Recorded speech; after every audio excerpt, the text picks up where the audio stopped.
That's the only Spanish I know.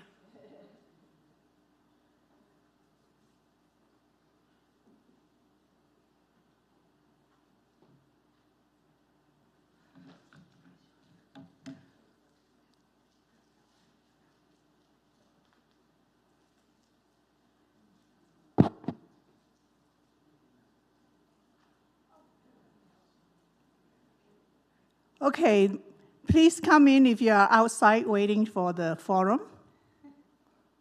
We're going to start right now. Hello, my name is Kok Hyung McNaughton, and I'm a member of this church.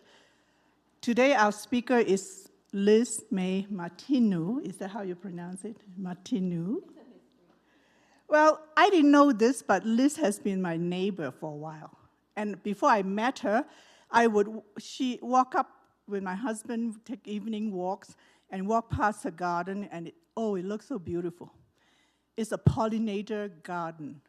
It's both friendly for pollinators as well as for people.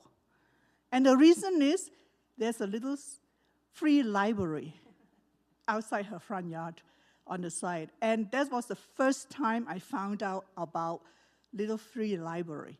And now there must be more than a dozen scattered in Los Alamos, including the one that we have here at our food forest, which is inspired by what I saw in her garden. And she also recently has a little free, what you call it, where you can check out small art objects, painting that you can put on your wall and exchange it for something else, so you can always have a fresh painting. Is that still in work? Yes. Anyway, Liz has lived in Los Alamos for about 30 years. So after many years of teaching, she moved into an informal teaching education job, which is she was a past president or director of our local historical museum. She retired from that job about a year ago, and now she works as a volunteer throughout the community. She believes in collaborative community programming and has worked with many local organizations. She takes care of the Victory Garden by the, what do you call it, the historical part of this town. And she has worked with the library and Peak to host local plant and seed giveaway events. As a member of the steering committee of the Seed Library Project, Liz has been a valuable asset to us from the very beginning. She developed the whole organizational structure. You know, we got the name, we named ourselves within the first week of our meeting because she sent out, emails to say what works for you and a list of choices. So we picked Los Alamos Community Seed Library. It's the word community that's most important in there. And within less than 3 weeks, we get a mission and vision statement and for our organization. I mean, this church with 150 members took several years to come up with a mission statement. I mean, we really get things done fast.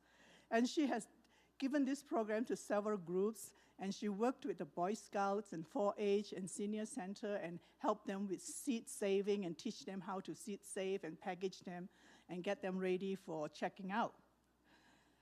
So this program is just in time to prepare us all for the grand opening of our seed library at the end of this month. So please welcome Liz.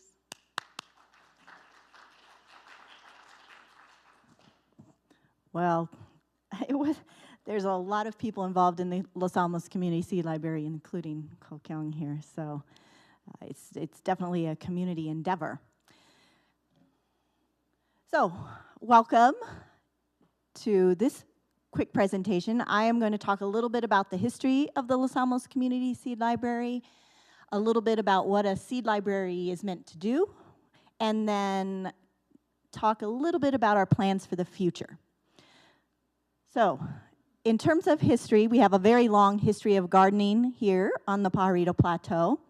The ancestral Pueblo people, of course, gardened, and they had the three sisters, which you all know what the three sisters are. Anyone? Corn, beans, and squash, right. And they were farming those using dry farming techniques. They actually included terraces. There's evidence of terraced, bordered gardens, and using gravel mulch. So they were serious farmers. And my favorite ancestral fact is that there are over 10,000 ancestral Pueblo sites here on the Pajarito Plateau. 10,000. We have the greatest number of ancestral sites here, right here where we live, of anywhere in the United States. So we have a significant piece of history here with our ancestral Pueblo people. Then, of course, came the homesteaders. They were here from 1887 to 1942, when, of course, the government bought out the homesteading properties. And they were raising crops to sell. So they included corn, beans, well, we'll go over the list, I guess. Then came the ranch school. Victory Gardens came along during World War II, and the Los Alamos Garden Club, one of the first clubs in Los Alamos, was immediately after the war in 1947. So we have a very long history here. Homesteading crops, I almost gave it away, huh? So what were the homesteading crops?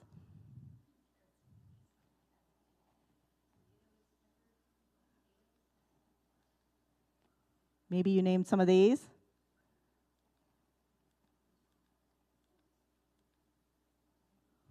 So, out of that list, what do you think was the #1 cash crop? They're actually in order. So beans was first. The #1 cash crop here was beans. They were selling to Espanola, and they were also selling in Santa Fe at the markets there. Then came corn, and wheat was a large cash crop here too. They were also using dry farming techniques, meaning there was no irrigation of the property. It was all dry farming, which I can't even imagine because my garden doesn't do with dry farming around here. This is a picture of the Los Alamos Ranch School, which overlaps with the homesteading era. So they were both here at a similar time. And you can see Ashley Pond here, Fuller Lodge, and then all that green area. There are a few rectangles on there. Little tiny green rectangles. Those are not gardens. Those were tennis courts. They played tennis here. But a lot of the rest of the green that you see, and that kind of brownish green at the very top, are all gardens. So they were farming to raise food for the ranch school. And the boys who attended the ranch school helped with the farming. So it was part of their training to be able to raise your own food. Here's another picture of Fuller Lodge. You can see the farming in the front. This building over here on the right is the trading post, which is about now where the post office is. So we're looking, toward Fuller Lodge from the east. Those fields went all the way out close to the airport. So there were a lot of fields, and they also had raised sheep in this area. Then, of course, came Victory Gardens. Victory Gardens here, when the Manhattan Project came in, they wanted Victory Gardens, but the military said there was no water. In fact, they put out an order. No water is to be used on lawns, gardens, or similar purposes in 1943. So that was right when the Manhattan Project was starting, and they were so overwhelmed with trying to build new structures and trying to get the infrastructure working up here that they put a stop to all water use for gardening purposes. But later, in 1944, they finally came around to participating in the Victory Garden movement that really had swept the country. And so in 1944 and 1945, on the east side of Fuller Lodge, kind of where the ranch school had their gardens, the Manhattan Project had garden plots available. So they were 25 feet by 50 feet for a plot. And you could sign up to register for a garden plot. The Army made the residents carry their own water, at least for the first part. So if you wanted a garden plot, you had to haul water. But it was a success, and all across the country it was a success. So during World War II, about 1 in 7 Americans planted gardens. And in 1944, there were 20 million gardens in the United States, and that they produced about 30 to 40% of all the fresh fruits and vegetables that were consumed in the United States. So it was a very big movement, very successful movement. Oh yeah, this is a bulletin. So they used to put out these bulletins, and this one is from almost right now, March 17th, 1944. But I love I don't think you guys can read it, but it says, "To Victory Gardeners, your plot is ready. Let's go." Those are your marching orders today. March. Yeah. Let's go. You may plant the following seeds now: peas, lettuce, mustard, Swiss chard, onions, turnips, carrots, beets, and radishes. For others, wait 10 days. You must wait till danger of freezing is over before planting beans, squash, tomatoes, etc. Any information regarding your garden, cultural hints, planting dates, etc., see Mr. Gardenier. I don't know, so he'll be glad to help you. Remember, the nights are never hot in New Mexico. So choose early varieties, such as tomatoes, 72 days rather than 88-day varieties.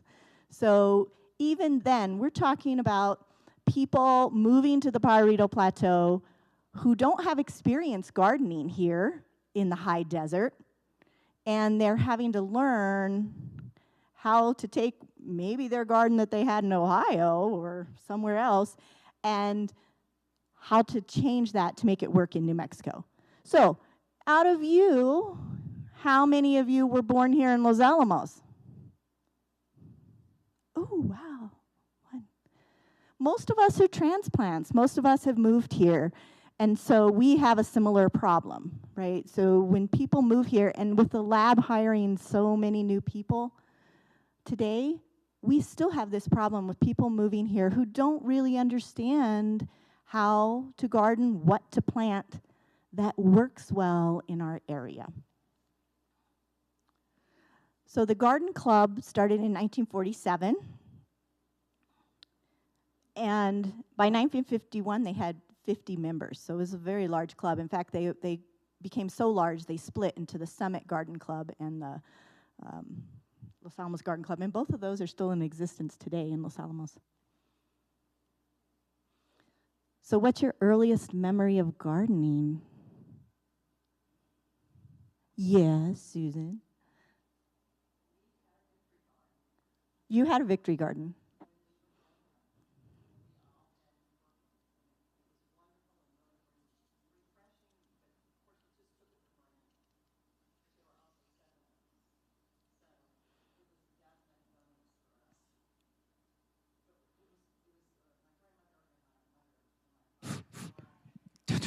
And where did you live?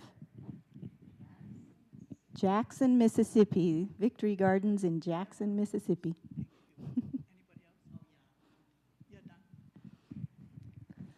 Anyone else have a really early gardening memory? Who here gardens? Maybe I should ask that first. Everybody, see, everyone. So a lot of us who garden today have a memory of growing up with gardens. So for me, I remember my mother, I was a military brat, so we moved around, but my mother always loved to plant tomatoes. And so my earliest gardening memory is fresh tomato, hot off the vine, eating it. That's my and that's probably why I garden today, honestly, is the tomatoes. Any others? Memories? Okay, gardening in Los Alamos today. So there's, of course, the demo garden. You have a food forest here and a garden. The Victory Garden at the Historical Society was put in 2019. I don't think they planted it this year, but, and then the pandemic came along, and we were trying to figure out, what are we going to do? We can't do anything inside, and how are we going to keep people engaged? What can we give people to do so they feel like they're part of a community? So the Historical Society worked with Peak and the library to develop some programs around gardening, and you maybe saw some of those. They did some online speakers, and we did this seed swap. We did it for a couple years in a row. It was really successful. So we had a good time working with Peak on that.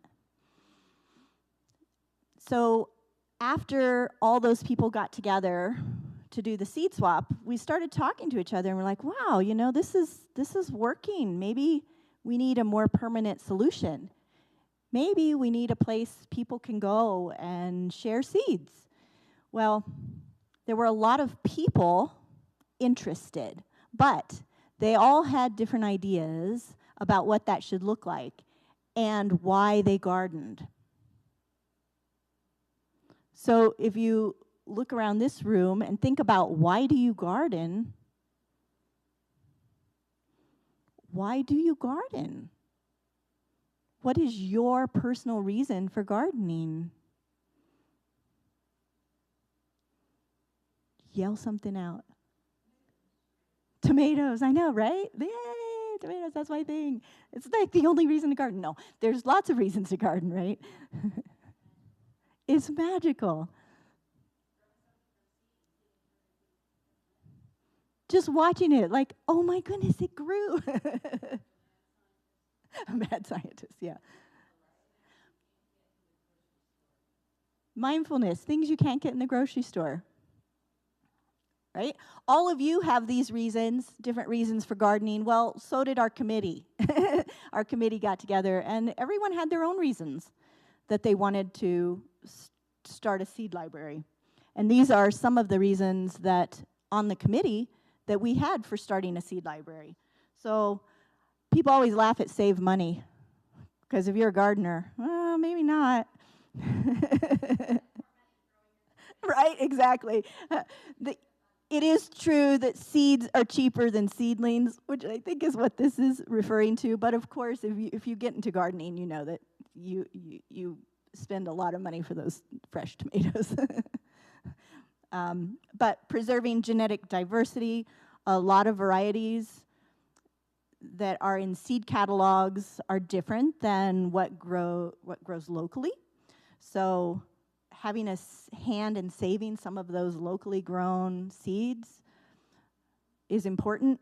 And it's really important now in New Mexico because of fires. Because seedlings, when they go to replant after fire forestation, a lot of times they will plant, they will, you know, reseed with things that aren't native and local. And I mean, it's not totally a bad thing, because they are curtailing kind of the non-invasive species a lot of times, so they are careful about the seeds they use. But they're learning that that slows native plant recovery, and it's almost better to just use mulch and let the native seeds come in, or to use the slower growing native seeds, even though they take a little longer, because it brings back what actually grows well in this area. And this is something they're learning as they start reseeding in different areas and watching how the environment reacts to that. So using locally adapted, genetically appropriate plant material for those reforestations is really important. Flavor, of course, those tomatoes. Connecting with your garden.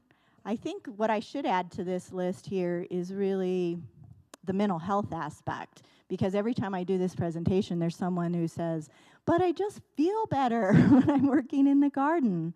I feel better after I've been outside with my hands in the dirt working with plants. And I think there's a mental health aspect to that maybe I didn't put on this list, that's really important. And then, of course, help save the bees. We know that insect pollinators are important, and of course, I'm sure you've heard about the bee colony collapse, and the importance of bees. So anything we can do in our local gardens, just like they did with Victory Gardens to grow food, we can also do the same thing to help pollinators, and especially bees. And building community. And building community is my main reason for starting this community seed library. This is a little selfie of our first meeting, and I think you know some people in this picture.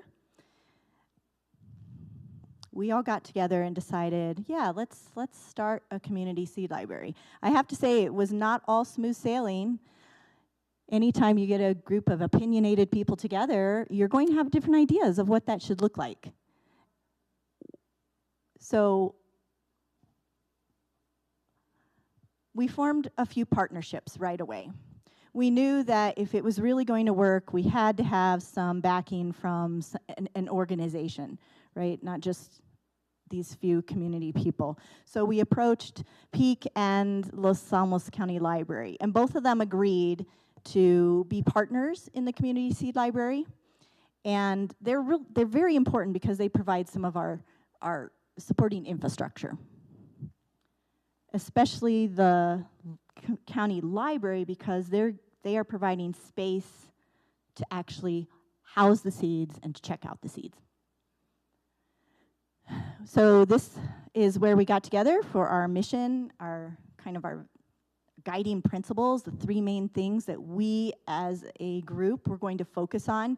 It's easy to get sidetracked in all those things that we just went over, bees and mental health, and it's easy to get sidetracked. So we knew we needed to focus a little bit. So we came up with these three words: learning, saving, and sharing. So every time we decide to do a program, we say, does it meet one of these? Is it learning, saving, or sharing? If not, let's put it over here on the back burner, and maybe we'll do it later, but let's, for right now, focus on these main things. So, seed library. A seed library is where you have a location where people can go, check out seeds, grow them in their garden, and then a really important part, which is returning something back to the library. This is only going to work if we have that last part. So there's a learning curve here for people to understand that, great, you're going to check out all those seeds. What can you give back to the seed library? And it doesn't have to be exactly the seed you grew, okay? So we all know you can plant seeds that don't grow, right? It happens. So we're hoping that you can donate seeds, or even if you don't check out from the library, you can still donate seeds back to the library, knowing that you're helping another gardener. You're helping someone, maybe someone new to the community, with a local seed. Help them be successful so they don't get discouraged. Learning, we've been doing a lot with this part recently. We've had some speakers. This church has held some events. Kokyung has been fantastic, running some programs on learning about gardening, learning about seeds. One of the things I've been doing, I've done some programs at 4-H. I went to mountain school. I've done some Boy Scout programs that were really fun. One of the questions I always ask them is, what's the biggest seed? What's the largest seed in the world? Does anyone know? Well, I know some people know because I've shared this before. Does anyone? What's the largest seed?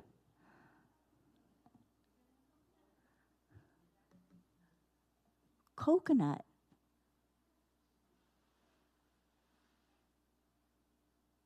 Largest seed, it's sprouting. I don't think we have any kids here to show my coconut to. That's too bad. It's a fun little thing, my little coconut. I'll put it on top of my plastic. Coconut. So when I talk to children, I bring out my coconut, my sprouting coconut, and I say, this isn't going in the seed library. Why? well, first it's too big. And second of all, we want varieties that grow well here. If we collect seeds from our gardens and package them and put them in the seed library, they're coming from a plant that's adapted to this area that we know grows well here. Coconut, not really. So it's actually been a fun teaching tool. Saving. We have been very, very fortunate. I've been really overwhelmed with the amount of donations that the Seed Library has received. We have donation boxes set up at the Los Alamos Community Library in Los Alamos and White Rock, and you can donate seeds. You can donate seeds in packages. Maybe you last year bought seeds and then you didn't use them all, or you didn't get quite around to planting them. Maybe your plans have changed for your garden. You decide you don't really want these anymore. Instead of throwing them away, you can donate them to the seed library and share. Maybe someone else can give it a try, right? We also had things like this donated. Here are some seed heads from my seed library, my garden. Do you want the seeds? Well, this is great, and we do take these. And the seed stewards have been meeting every Friday to package up things like this. It's a lot of work to take this, separate the petals and the stem from the actual seeds, and package up those seeds. But they have been very committed and dedicated. They have been working so hard to get ready for this library opening this month. So we appreciate these kinds of donations. We appreciate it even more if you help package the seeds. So if you can pick up some envelopes from us, or you can, get some of your own envelopes, write on it what seed it was, when you planted it, where it came from, and help package some and just donate those packaged seeds, or even, it saves us a little time. They're even better in a way.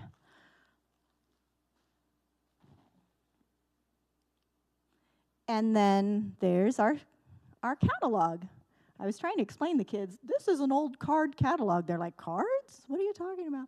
I'm like, well, okay, never mind. But those of us who are of a certain age know the old card catalog, and it's really fun to take an old card catalog, and this will be holding the seeds for us at the Mesa Public Library. One of the card catalogs was donated by Sue Watts, so maybe you might know Sue. She had one of these and said, I have one you can have. They're pretty hard to come by. We'd really like to find another one to put down in White Rock, but let me tell you, they are hard to find an old card catalog. This will hold the seeds, and basically you will be able to go and look through the seeds, find some that you'd like to try, take them to check them out at the desk. They will write down how many packages you took and what kind of seeds they were. That's really to help us so that next year we'll know what's popular, what do people really want, what kinds of seeds are they interested in. Mm-hmm. They've been packaged in so she said, can we just take some seeds? Do we have to take a whole packet? The ones that we have packaged, we've packaged in fairly small quantities, so not quite as many as you would get in a regular seed packet. The ones that are sealed, we're not opening them, we're just letting people take the whole packet.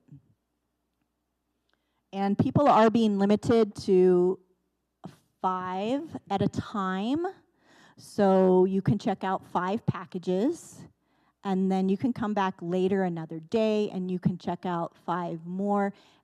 I believe the limit we're looking for is about 30, is that right, Kokyung?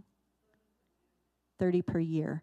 So we're hoping that people will take what they need and then make sure they leave some for other people. My greatest concern is that it'll be just flooded with people the first year. And you can always share with a neighbor. Can always share with a neighbor, yeah.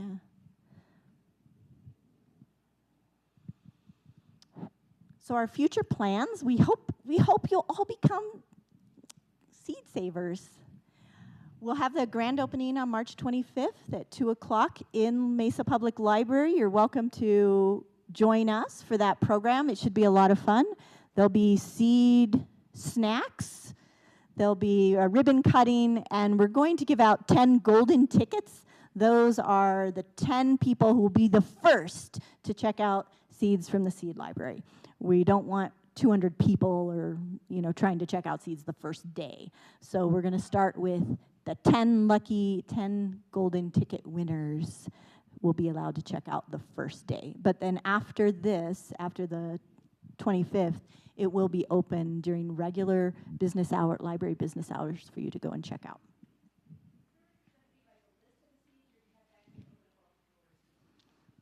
Can you ask again? Is there going to be a list of the seeds, or do you have to open up every drawer to see what's in there?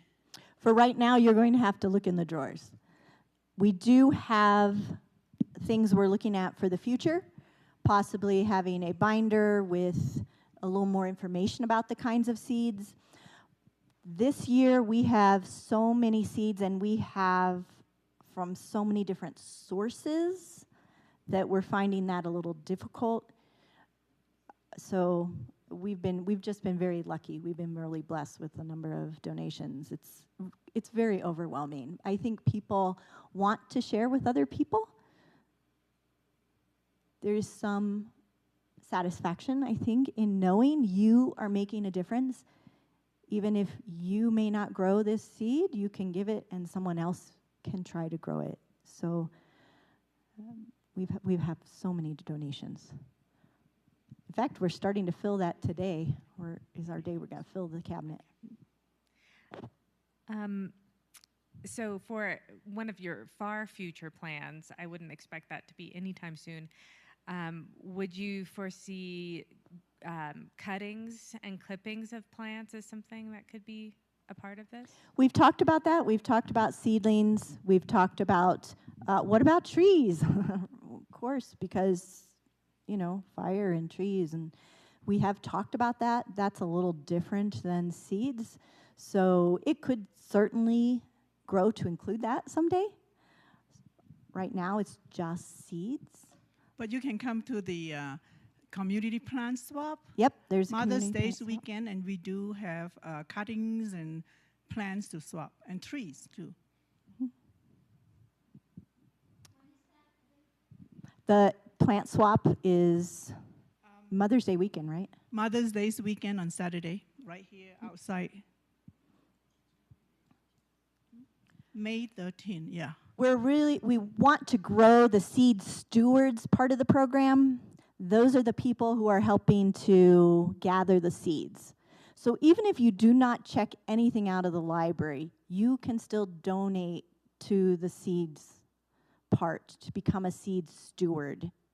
So you can gather seeds, maybe don't want to do it on your neighbor's property, but you can gather seeds and bring it and leave it at the library to be packaged, or you can just do it at home by yourself while you're watching TV or something. You can package some seeds, and if everyone just donated a few seeds, we would have plenty for everyone, I think.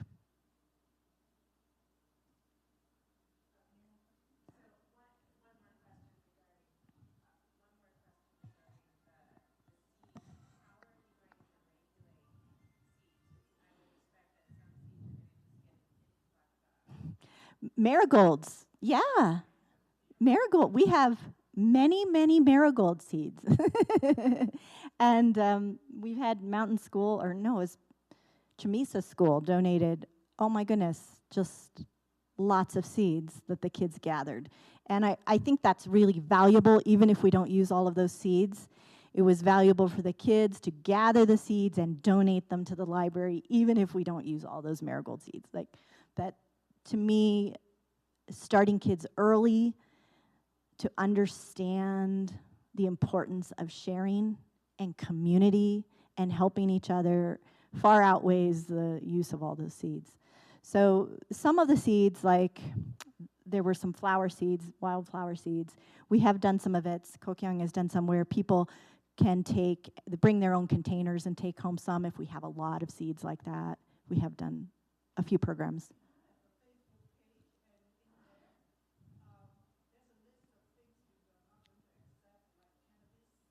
we decided not to accept cannabis seeds.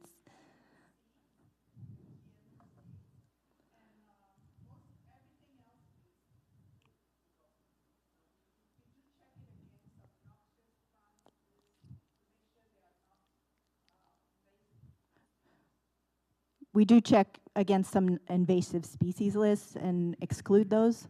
We really want to focus on what grows well here. So although we get donations of packets that, you know, that's fine, we'll take those. But we really love seeds that have been grown here. So if you have a garden and you grow whatever, flowers, vegetables, whatever grew well for you, share the wealth and give us a few of those seeds to help someone else. So I have a bunch of questions. The first one is, are you going to be teaching more workshops about how to collect seeds? I'll let Kokan answer that. Your question is, are we going to teach people how to grow seeds? How Collect to seeds. collect seeds. Yes. Right. You need to wait. Yeah.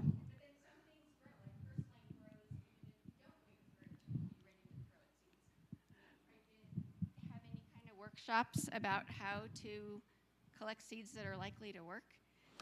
Yeah, we had a workshop earlier with Peak this year. Yes. And we have people show, the Peak has a wonderful garden. We have one of the docents show them different seeds and at what stage they are best collected. So we have programs like that. Well, each year we'll have to decide on what program to give. And you are welcome to join us and give us some ideas. Yeah, we did have that. Sort of been, I have been unofficially collecting wildflower seeds in various places, and I have no idea if I'm picking them at the right time.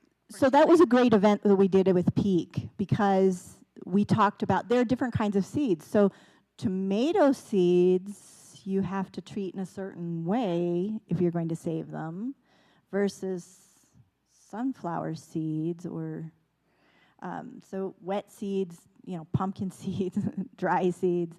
So the event at Peak this year covered all of that. We had tables that talked about different kinds of seeds and how to save them.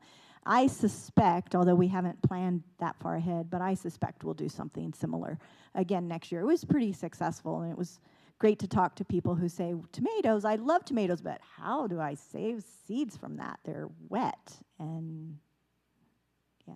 Well, and then, the related questions I had were, I don't know if there's a way to do it, but protecting against people donating sterile seeds or bizarre hybrids, like in the squashes, they tend to be kind of They promiscuous, cross. and you don't know what the seeds are going to make.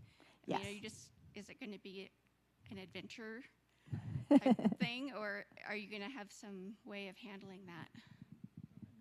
Well, we right now we are not rejecting any seeds, and if we are not sure, we can do a viability test on the seeds before we package them. And I think Barbara has done some, and in fact there was a bunch of seeds you packaged and said low germination rate, so it takes a lot of seed for you.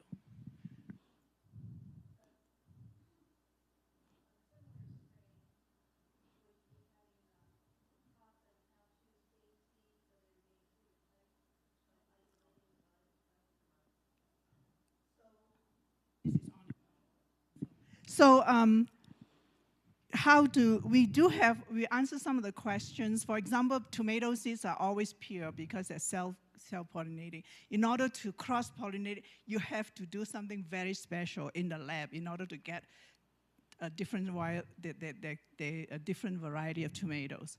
So for the squash, they cross-pollinate so Easily, well that you sometimes come up with squashes that inedible, and in fact there is toxic variety. Sometimes you might even get poisoned.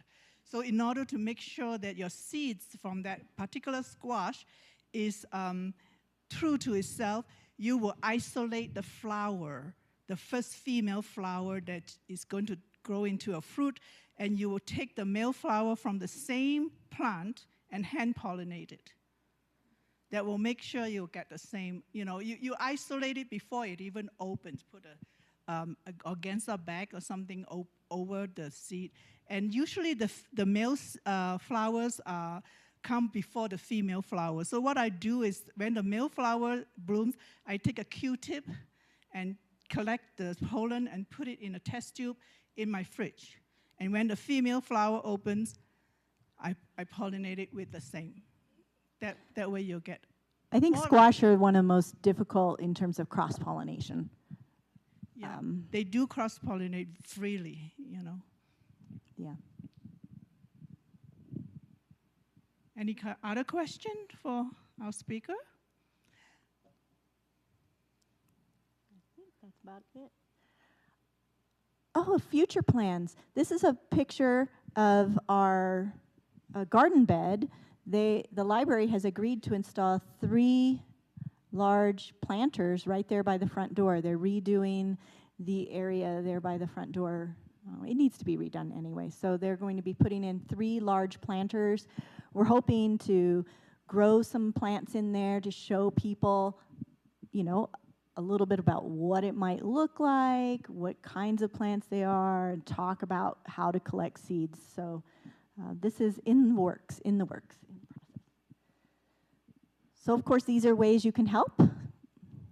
I would say talk to your neighbors. If you have new neighbors, especially moving in, you might mention that the seed library is there. It might be a good place for them to go to try and find some native seeds.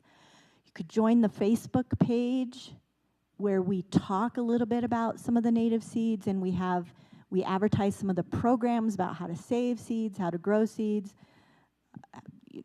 I think next Saturday you're doing a program here about, aren't you? Next Saturday, we are going to. It's just this a small Saturday group of people. Okay. We are doing planting the food forest because we're going to start cold tolerant crops like peas and stuff. Yeah, it's time to start right now. Yeah. I'm itching to start, but yeah. Sometimes I start multiple times.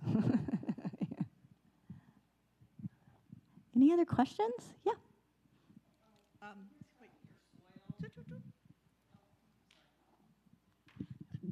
Thank you. When you're prepping your soil, you have the soil that's in your yard, but then you go to the dump and you get some more soil. And then you want to make sure you have all the nutrients you need. How do you know what to put in the dirt? Well, you can do tests. You can do soil tests on it. But,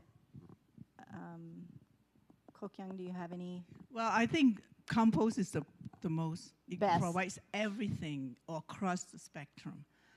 So if you can make your own compost in your backyard, I do several times of composting. One of them is vermicompost using redworm, and also do bokashi, which is using is a Japanese method. You use all your kitchen waste and you put this little sprinkle of inoculant, and it will compose with, in a process that generates less carbon dioxide than the other kind of composting. You can do soil testing. You can test the pH and whatnot of your soil, but I think if composting is really the best, I think. Just when you turn your garden at the end of the season, make sure you get all that good stuff back in there to decompose. That's helpful. Of course, then you end up with squash coming up everywhere, because that's, yeah. I know, right? Sometimes the things you throw in the compost sprout, so then you're like, what's that? Wait, where'd that tomato come from? Oh, it's probably from my compost. Garlic chives. Yeah. So where do we pick up those envelopes? Thanks. Where do we pick up the envelopes? Do you have any here today? Or are they at the library? I might have some in my bag. Do I have some in my bag there, Gordon? And do you have an option for us to volunteer, a sign-up list or contact list, or do you want us to go through your website? The best thing is probably just you can let us know. Kokyung is the one who is doing the seed stewards. That's kind of her, she's the main person there. So if you're interested in becoming a seed saver, I would talk to her. They were meeting every single Friday at the library. You could certainly pick up envelopes there then, but they're not meeting the next couple Fridays because we're really filling this cabinet and getting ready to open. So we're kind of on hold with those seed savers for the next couple weeks, but I think they'll start up again later. Yeah, the envelope is stored at the library right now, but some of us have some at home. You can also do an origami envelope. Origami envelope. And just put your, those information on it. The other thing. Yeah. So the first thing is you put down what is the name of the seed. And like, for example, you'll put down squash. And if you have a specific name under squash, you can put butternut. And then where it's come from, it could be from, locally grown or something. When was it planted? When was it harvested? And by whom? And then you put down under notes any information you can give us, like it's delicious, it's productive, or, I don't like it, whatever it is. So. And you can package it like this, but just make sure in there you put a little piece of paper that has something about it. So and I would say don't there, right? if you don't know everything, just leave it blank. Don't worry about it, but the more you can tell us, the better.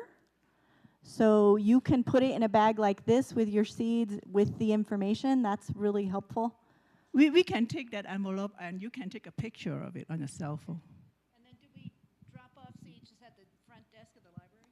So the seed there's a collection box that have been taken away because we had the seed drive from October till February.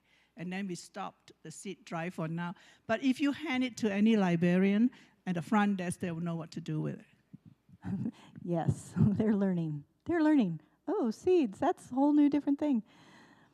But, I mean, you can understand why we chose the library, right? Because we want everyone to feel comfortable going in. We wanted it to be accessible. We wanted it to be open, for a decent amount of hours a week, and the library was a logical choice for that. So the staff has been very accommodating.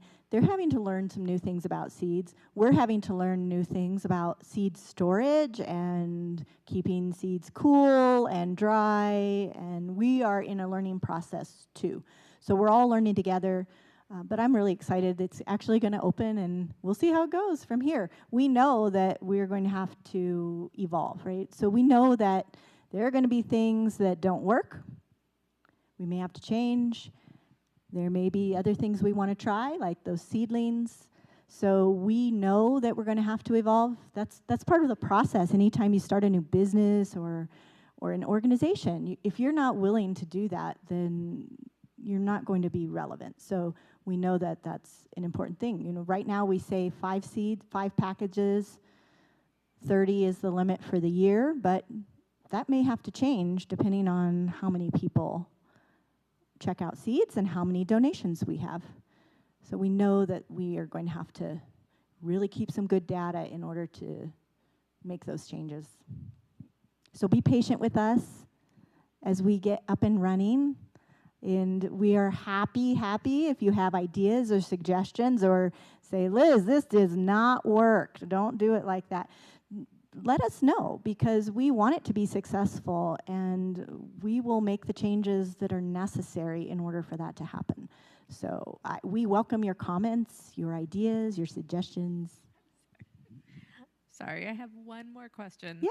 I have a box of seeds that some of them are really old in their packets.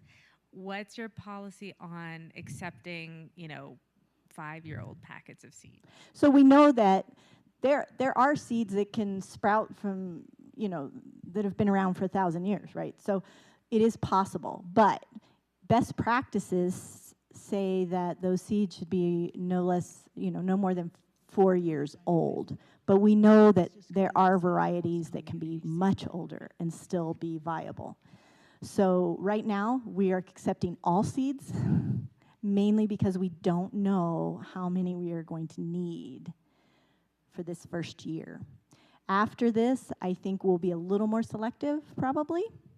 And we were trying to hit that 4-year mark. So we're looking to try and collect things that are 4 years or less. So we're running out of time. We have actually, some of us have to go to the library this afternoon at 1 o'clock and start filing the seeds so that you guys can check it out at the end of the month. Yay. So anyway, give Liz a hand. Thank you for talking to us.